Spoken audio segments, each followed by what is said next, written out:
मालदा की घटना पर जबरदस्त राजनीति चल रही है, लेकिन सुप्रीम कोर्ट की असली चिंता जुडिशियल ऑफिसर्स की सुरक्षा है, क्योंकि बंगाल में 700 जुडिशियल ऑफिसर्स को तैनात किया गया है। इनमें से कुछ जुडिशियल ऑफिसर्स ओडिशा और झारखंड से आए हुए। एसआईआर की प्रक्रिया के दौरान जो 60 लाख आपत्तियां हैं, उनको ये लोग देख रहे हैं। मालदा की घटना के बाद जुडिशियल ऑफिसर्स की सुरक्षा के लिए सुप्रीम कोर्ट ने कुछ सख्त फैसले किए। कोर्ट ने इस मामले की जांच सीबीआई या एनआईए से कराने के आदेश दे दिए हैं। कोर्ट के आदेश पर जांच सीबीआई को सौंप भी दी गई।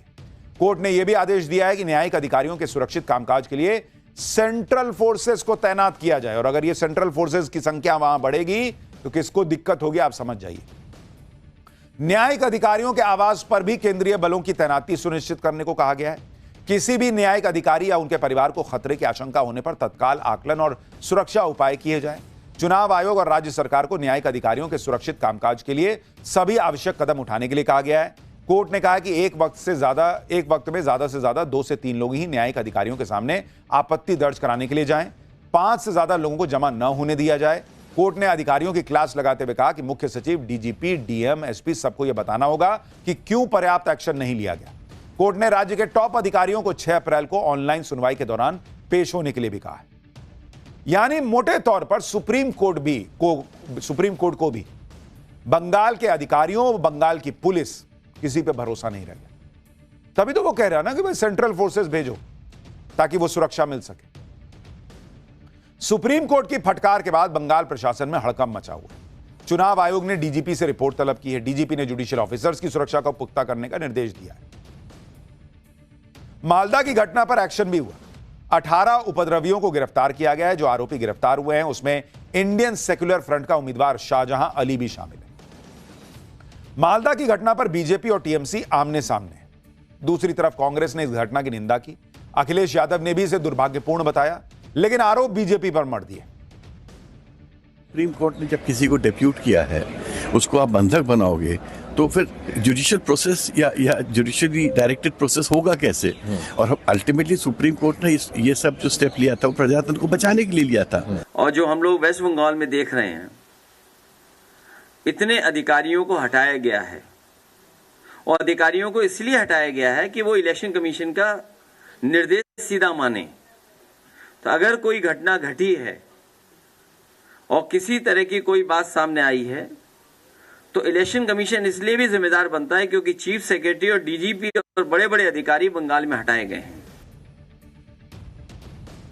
इधर सुप्रीम कोर्ट का जोर इस बात पर है कि कोई डर का माहौल ना बना पाए, कोई एसआईआर की प्रक्रिया के बीच में ना आ पाए। उधर मालदा में एसआईआर को लेकर जगह जगह प्रदर्शन हो रहे। आज सुबह मालदा के इंग्लिश बाजार से सटे हाईवे पर उग्र भीड़ जुट गई और रास्ता रोकने लगी। इस भीड़ ने पुलिस की गाड़ी पर ही पथराव कर दिया। पुलिस की गाड़ी चला रहा व्यक्ति घायल हो गया। मालदा के मंगलबाड़ी इलाके में भी कुछ लोगों ने हाईवे जाम कर दिया। ये लोग वोटर लिस्ट से नाम कटने का विरोध कर रहे हैं। प्रदर्शनकारियों का आरोप है कि मुस्लिम समुदाय के सदस्यों को जानबूझकर वोटर लिस्ट से हटा दिया गया। उन्होंने चेतावनी दी है कि जब तक उनके नाम वोटर लिस्ट में शामिल नहीं किए जाते, तब तक यह विरोध प्रदर्शन अनिश्चित काल तक जारी रहेगा। मालदा में बवाल क्यों हुआ, इसके पीछे कौन है, इसका सच सामने आना जरूरी है, क्योंकि यही वो जिला है जहां असदुद्दीन ओवैसी और बंगाल के ओवैसी की जुगलबंदी ममता बनर्जी पर भारी पड़ सकती है। मालदा जिले में विधानसभा की 12 सीटें और यहां मुस्लिम आबादी 51% से ज्यादा है। और पिछले चुनावों का अगर आप पैटर्न देखिएगा तो मालदा का वोटर तेजी से स्विंग करता दिखा। 2021 में मालदा की 12 में से 8 सीटें टीएमसी ने जीती, जबकि बीजेपी को 4 मिली। 2016 के चुनाव में लेफ्ट और कांग्रेस ने मालदा में कुल 10 सीटें जीत ली। 1 सीट बीजेपी को मिली, वहीं टीएमसी का खाता तक नहीं खुला। वहीं 2024 के लोकसभा चुनाव में यहां टीएमसी का पत्ता साफ हो गया। मालदा दक्षिण लोकसभा सीट कांग्रेस ने जीती, जबकि मालदा उत्तर सीट पर बीजेपी को जीत मिली। ऐसे में अगर इस बार मालदा के मुस्लिम वोटर असदुद्दीन ओवैसी और बंगाल के ओवैसी की तरफ स्विंग कर गए तो यहां ममता बनर्जी के साथ 2016 वाला खेला हो सकता है। इसलिए बंगाल में ओवैसी की एंट्री से ममता बनर्जी बौखलाई हुई है।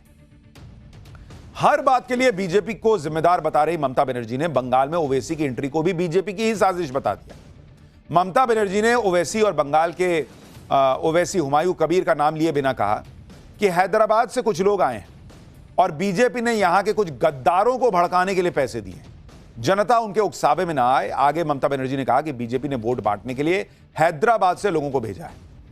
ममता बनर्जी बंगाल में ओवैसी की एंट्री से इसलिए भी बौखलाई हुई हैं क्योंकि मुर्शिदाबाद में असदुद्दीन ओवैसी की बंगाल के ओवैसी के साथ हुई पहली ज्वाइंट रैली में मुस्लिम वोटर्स का सैलाब उमड़ा हुआ नजर आया, जिन्हें अपने पाले में करने के लिए ओवैसी ने ममता बनर्जी ही नहीं पीएम मोदी का भी डर दिखा दिया। सुनिए ओवैसी का मुर्शिदाबाद रैली में दिया हुआ यह बयान। 23 तारीख को आपको इसलिए वोट डालना है ताकि आप ममता की गुलामी से आजाद हो जाएं और मोदी के खौफ से आपको आजाद होना पड़ेगा, ताकि दिल्ली में मोदी को मालूम हो जाए, कोलकाता में ममता को मालूम हो जाए कि आप ये बंगाल का मुस्लिम अकलियत बेदार हो चुका है। एक तरफ ओवैसी और बंगाल के ओवैसी ने ममता की टीम में हड़कंप मचाया हुआ है, दूसरी तरफ नरेंद्र मोदी और अमित शाह ने पसीने छुटा रखे हैं। आप देखिए कि मालदा में बवाल के बीच आज बंगाल चुनाव में अमित शाह की धमाकेदार एंट्री हो गई। अमित शाह ने भवानीपुर में बीजेपी कैंडिडेट शुवेंदु अधिकारी के समर्थन में रोड शो किया। रोड शो में लोगों की भारी भीड़ दिखी। अमित शाह नॉमिनेशन के दौरान भी शुवेंदु अधिकारी के साथ मौजूद रहे और ताल ठोक कर ऐलान कर दिया कि वो तो 15 दिन बंगाल में ही रहने जा रहे हैं। सुनिए एक बार।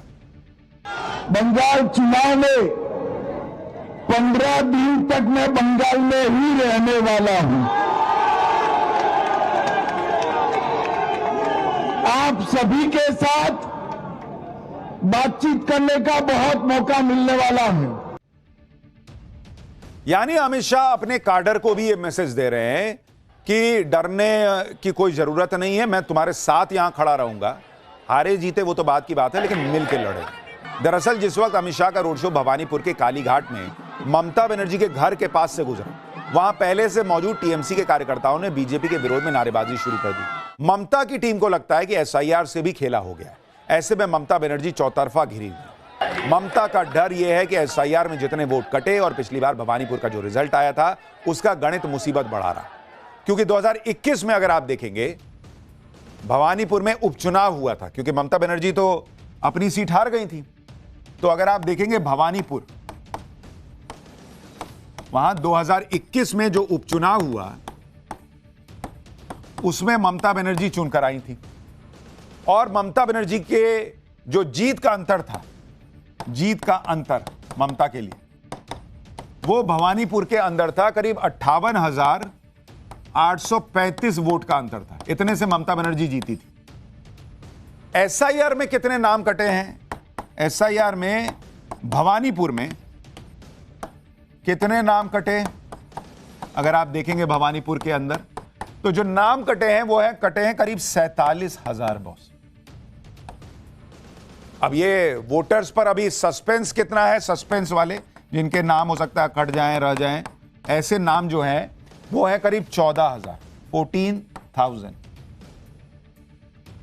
तो वोट कटे प्लस सस्पेंस वाला जोड़ दीजिए तो ये दोनों जोड़ के जो है प्लस वो हो जाता है 61,000। और ममता बनर्जी की जीत का आंकड़ा कितना था? 58,000। अब ऐसा नहीं कि सब ममता बनर्जी के वोटर के ही नाम कट गए होंगे, लेकिन एक अंदाजा लग रहा है या लगाया जा रहा है कि भाई अगर ये उनको ज्यादा नुकसान हुआ है क्योंकि वहां उनका गढ़ है और उनके वोटर के नाम कट गए हैं ज्यादा, तो ममता बनर्जी को के लिए वहां पर शुवेंदु अधिकारी से ये जो लड़ाई है वो और दिलचस्प होगी, क्योंकि उन्होंने नंदीग्राम में तो ममता बनर्जी को हरा ही दिया था।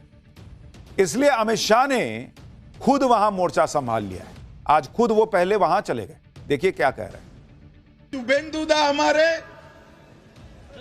नंदीग्राम से लड़ना चाहते थे। मैंने शुभेंदु दा को कहा था कि सिर्फ नंदीग्राम नहीं, ममता के घर में जाकर उसको हराना। और इनका रिकॉर्ड है, गत चुनाव में ममता बंगाल में सरकार तो बना पाई थी, मगर ममता दीदी नंदीग्राम में शुभेंदु दा के सामने चुनाव हार गई थी। बंगाल चुनाव में इस बार बीजेपी ने ममता बनर्जी को सत्ता से उखाड़ फेंकने के लिए पूरा जोर लगा दिया। अमित शाह बंगाल में 15 दिन तक डेरा डालने का ऐलान कर चुके हैं और अब पीएम मोदी भी बंगाल पहुंचने वाले हैं। 5 अप्रैल को प्रधानमंत्री नरेंद्र मोदी बंगाल के कूच बिहार में चुनावी रैली करेंगे। बंगाल चुनाव की तारीखों के ऐलान के बाद यह पीएम मोदी की बंगाल में पहली रैली हो। बीजेपी का प्लान है कि पीएम मोदी की रैली के बाद 9 अप्रैल से पूरे राज्य में धुआंधार प्रचार शुरू कर दिया जाए। पीएम मोदी की पहली चुनावी रैली कूच बिहार में रखना इसलिए भी इंपॉर्टेंट है क्योंकि 2021 के चुनाव में बीजेपी ने कूच बिहार की 9 में से 7 विधानसभा सीटों पर जीत हासिल की थी। बीजेपी के लिए जीत हौसला बढ़ाने वाली रही थी क्योंकि साल 2016 के चुनाव में बीजेपी को कूच बिहार में एक भी सीट नहीं मिली थी। सभी 8 सीटें टीएमसी ने जीती थी। बंगाल के मालदा में हुए भयंकर बवाल और उस पर सुप्रीम कोर्ट की नाराजगी के बीच आज बंगाल के राज्यपाल आरएन रवि पीएम मोदी से मिलने दिल्ली पहुंचे। हालांकि इस मुलाकात में किस मुद्दे पर बात हुई इसकी जानकारी अभी तक सामने नहीं आई है, लेकिन बंगाल में चुनाव से मचे बवाल को लेकर इस मुलाकात के कई मायने निकाले जा रहे हैं। बंगाल चुनाव में ममता बनर्जी का आज उस वक्त एक और झटका लगा उनको जब ईडी ने टीएमसी का इलेक्शन मैनेजमेंट देख रही कंपनी आईपैक के ठिकानों पर ताबड़तोड़ छापेमारी शुरू कर दी। ईडी ने यह छापेमारी कोयला घोटाले से जुड़े एक केस में की है।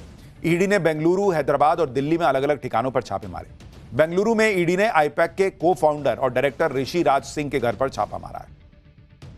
इस साल की शुरुआत में ईडी ने इसी केस को लेकर कोलकाता में आईपैक के ठिकानों पर रेड डाली थी, जिसकी जानकारी मिलते ही सीएम ममता बनर्जी वहां दंदनाते से पहुंच गई थी और वहां पर वो फाइल लेकर बाहर आ गई थी, जिस पर सुप्रीम कोर्ट भी नाराजगी जता चुका है।